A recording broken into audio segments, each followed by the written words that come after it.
Урматтуу депутаттар, мына 2017 жылдан бери, айрыкча 2018 жыл аябай мамлекетибизде, Кыргызстан мамлекетинде ар кандай саясий оюндар күчөдү. Буга бардыгыңыздар билесиздер, көрөсүздөр.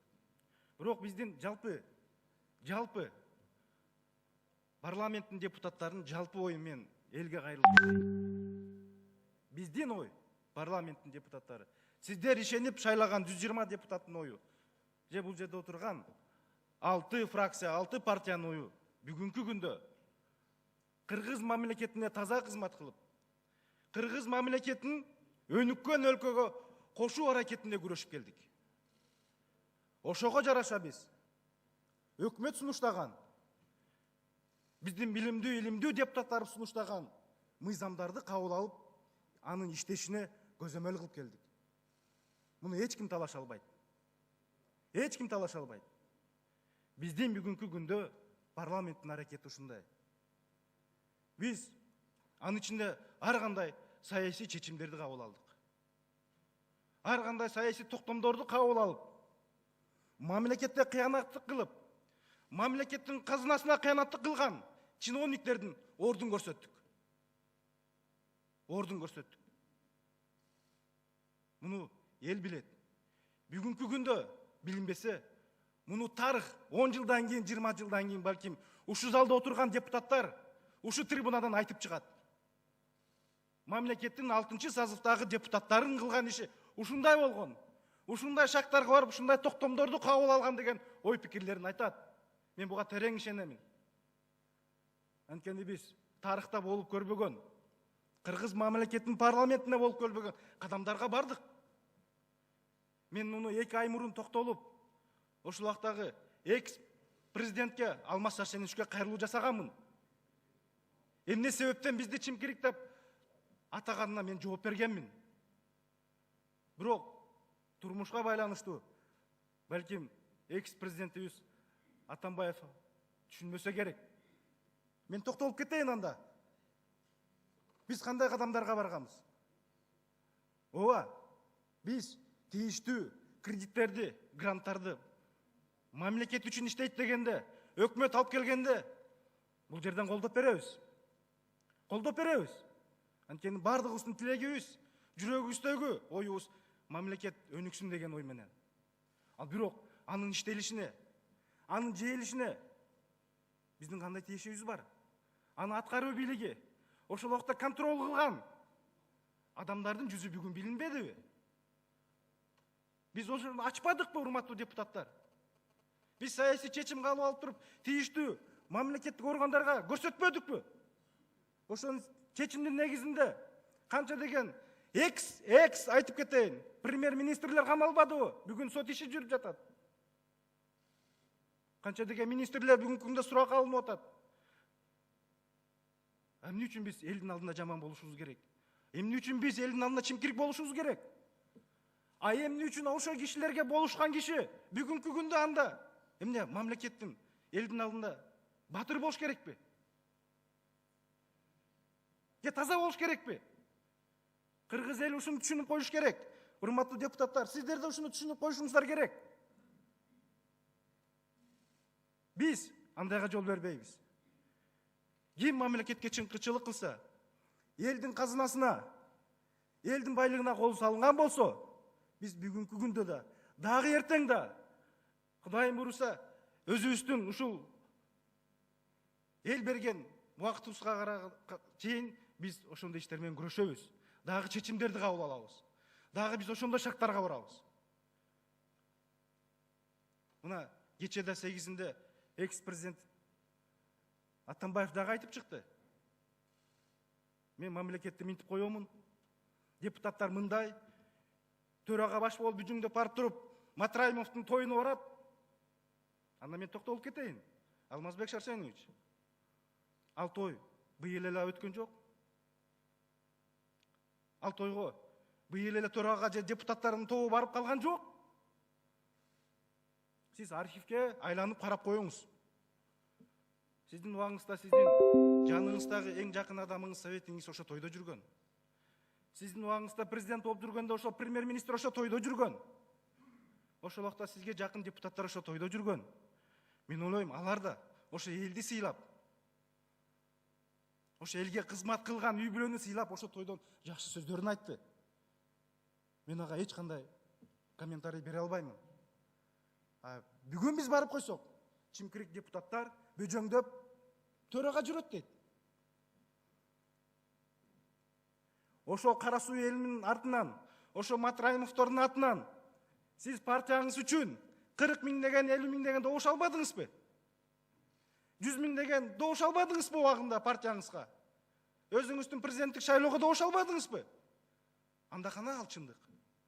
Эмне үчүн аны айткан жоксуз анда, Алмазбек Шарсенович?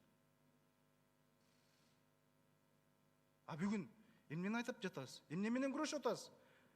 Сиздин күрөшүңүздү бизге мындай купуя болуп атат. Ачыгын айтып чыгыңыз. Эгерде сиздин жаныңызда адамдардын бүгүнкү күндөгү соттогу ишин, аны мыйзам аныктасын. Сот аныктасын, аны кандай тиешеси бар, тиешеси жок ал кишилердин. Сиз бүгүнкү күндө чыгып, алар үчүн мен жаным берем дейсиз. Ооба келет. Сот алдында бардыгы жоопкерчилигин тартып жанын берет чыгар. Дагы урматтуу депутаттар, балким ушу палатадан ар кандай мыйзамдар кабыл алынды. Социалдык тармакта мына 26 жылдан бери чечилбей келген социалдык тармакка депутаттардын тобу менен алынып чыккан мыйзам кабыл алынып, бүгүнкү күндө биздин жаңы төрөлгөн балдар сүйүнчү пул алып жатат. Ошол мүмкүнчүлүк чектелген балдардын ата энеси бүгүнкү күндө статусун алып, ай сайын айлык алып жатат. Жаңы кодексти биз ишке киргиздик. Убагында кириш керек эле. Коркуп киргизе албай койгон мүмкүнчүлүктөр болгон болуш керек. Бирок биз коркпой туруп ошо мыйзамды кабыл алып бердик. Ошонун күчүнө киргизип иштешине көзөмөл кылып бердик. Бул тарыхта кала турган күндөр. Эң негизгиси балким Алмаз Шарсеновичке катуу тийген урматтуу депутаттар, биз коркпой, үрүкпөй туруп эң негизги мыйзам кабыл алып бердик. Бул президенттердин, экс-президенттердин конституциялык мыйзамын карап, өзгөртүү киргизип, аларга айттык.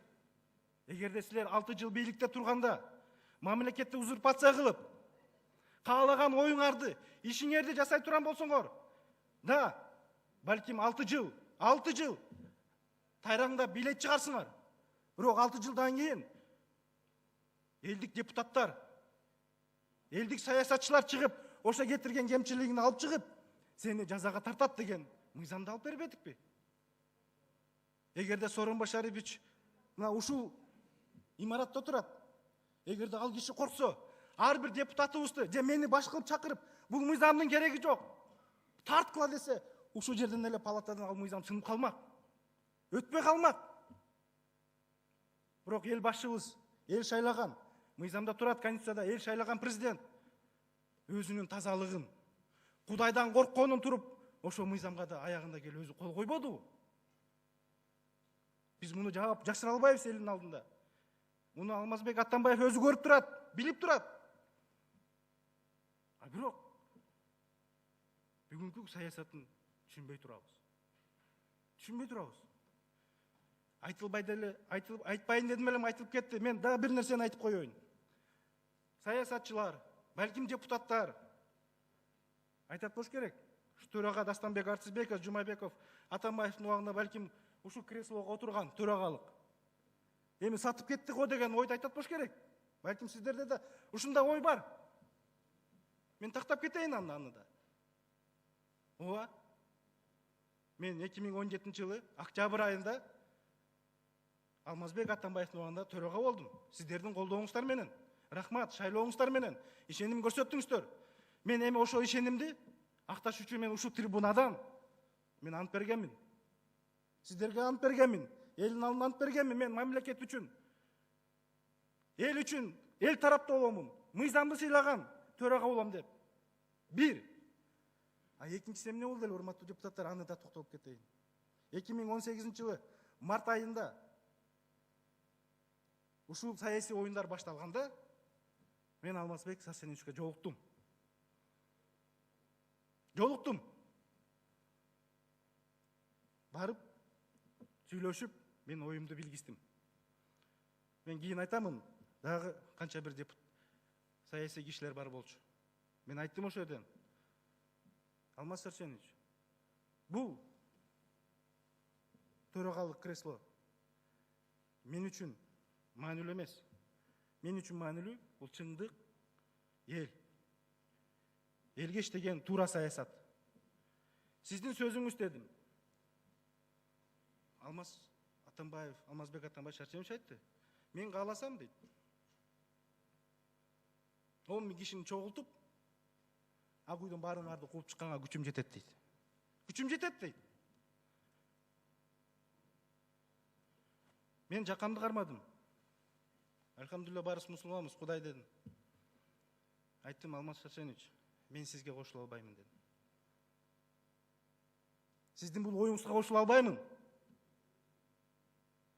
Сиз мамлекетке, элге каршы азыр саясатты жүргүзүп сөз айтып атасыз. Сиз менен ушул жерде менин саясатым токтойт. Токтойт дедим. Мына ошол күндөн бери меники бүгүнкү кылып аткан ишим сиздердин алдыңыздарга, элдин алдында ушул. Мына ушунун негизинде балким Алмазбек Шаршенович чимкирик парламент бөжөңдөгөн төрага деп айтып атса керек. Да, урматтуу депутаттар, бардыгыбыз мен ойлоймун, элдин алдында бөжөңдөйбүз. Мамлекет үчүн биз бардыгына тизелеп чөккөнгө, бардыгына тазим кылганга эл үчүн биз дайынбыз.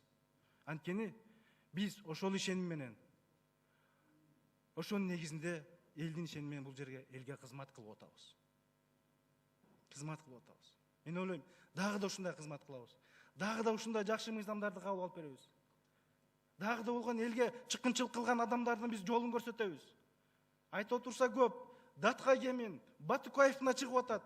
Дагы көп нерселер, балким биз билбеген. Мунун бардыгын тийиштүү орган аныктап чыгат. Бирок биз саясатын көрсөтүп атабыз. Биздин күч менен, биздин жол менен саясат жүргүзгөнгө укук коргоо органдары өзү баасын берет. Ошондуктан, урматтуу депутаттар, мен ойлойм, мамлекетибизде бүгүнкү күндө тынччылык болсо, мамлекетибизде бүгүн жакшылыктар көп болсо, бардыгыбыз бир жакадан баш, бир жеңден кол чыгарсак, биздин жаратат турган ийгиликтер дагы көп болот. Эл сезет. Эл үзүрүн көрөт. Эл үзүрүн көрөт. Ошондуктан, урматтуу депутаттар, мына бүгүнкү саясий күрөш ушул болуп атат. Рахмат көңүл бургансыздарга.